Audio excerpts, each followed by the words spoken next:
the entity itself. Once you think that this reality is solid, that immediately makes impossible vast numbers of things that are actually happening, but people will not accept they're happening because their sense of the physical says it's not possible. So you say to people, for instance, that these bloodlines can move between human and reptilian form. And because of the programming of the physical, they say that's not possible, you're mad. You can't move from a physical form to another physical form. And you know they're right, but that ain't what's happening. Because the reality is a holographic expression of decoded energy. Think of the wireless internet. If this building has the wireless internet, okay, where is it? It's beyond our ability to see it. But you get a computer and you tune it into the internet, and out of things we can't see comes a whole worldwide reality that can be accessed anywhere in the world, a whole collective reality called the internet, because the computer is decoding information from the field that we can't see, the wireless internet, into this reality.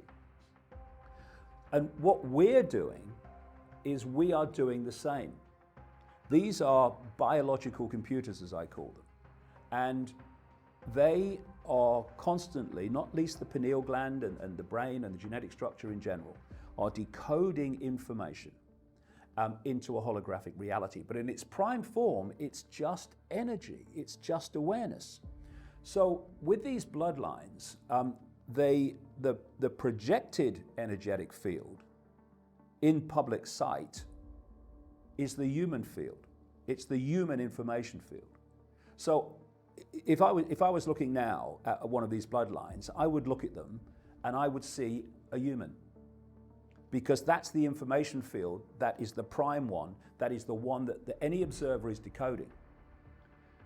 But when they shift into the other field, the other information field within this hybrid setup, and often it happens, as people have described to me many times, when the person is in a state of fury or high emotion. You know when people get really angry or high emotion, you can feel like a charge of electricity going through you. That charge of electricity can shift the balance of the hybrid information fields, and suddenly the reptilian one becomes the dominant one, at which point you now start decoding the reptilian one. Now to you as the observer, the person has shifted from a human to a reptilian, but he hasn't done it physically. It's only happened in here as you've decoded one information field, then another, then the other one again. And when you start to understand that, and most people don't get even near to researching that deep in the rabbit hole to explain what appears to be impossible on the surface, then you can see how so many things, phenomena that are impossible if the world is solid, are absolutely possible and logical when you realize it ain't. What's happening with the shape-shifting is the morphogenetic blueprint resonance within the person's DNA, within the shapeshifter's DNA, is imbued with this reptilian DNA.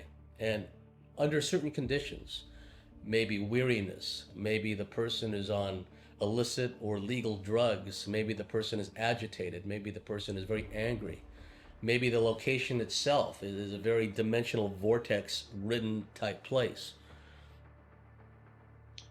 All of the above can contribute to somebody shape-shifting, because these entities will cling on to people's auric fields.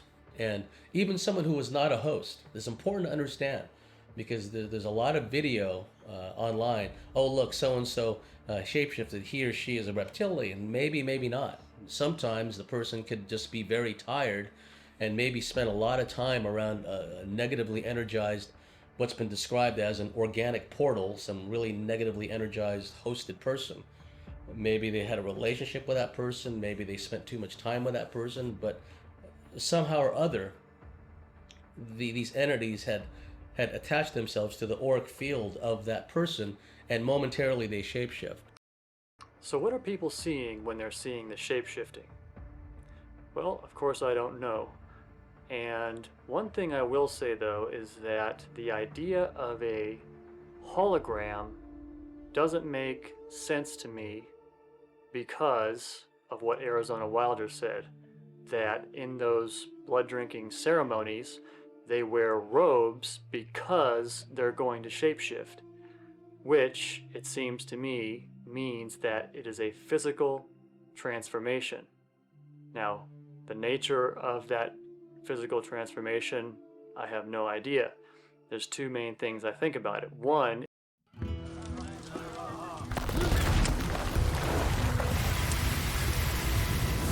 is that it is a idea. There's two main things I think about it. One is that it is a I think about it. Physical transformation, I have no idea. There's two main things I think about it. One, ceremonies, they wear robes because they're going to shapeshift, which it seems to me means that it is a physical transformation. Now, the nature of that physical transformation, I have no idea. There's two main things I think about it. One is that it is a genetic or biological effect where, because they are interbred, half human, half serpent, they transform or they fluctuate. And that's why you see the shape-shifting, for instance, in moments of stress or action shots that we see in movies and or on television or in news, because it's like an involuntary thing. It slips, their shape-shifting slips. Depending on the proportion of a particular genetics dictates whether you can shapeshift. So the higher the proportion of either Anunnaki, and that's coming back to your final point now, or Nephilim, the higher the genetics of that, the more you can shapeshift. And the more reptilian you have in you, you can also shapeshift. The problem is that it's very hard to control shapeshifting. You can't just say, today I will shapeshift. It will happen in certain circumstances. And also, people who are psychic can see it, the change in the person, but those who are not psychic can't see it. So for instance, finally, the young woman who I assisted, who was sent to me by the Rothschilds, she would tell me that when she was in university and talking with a group of girls,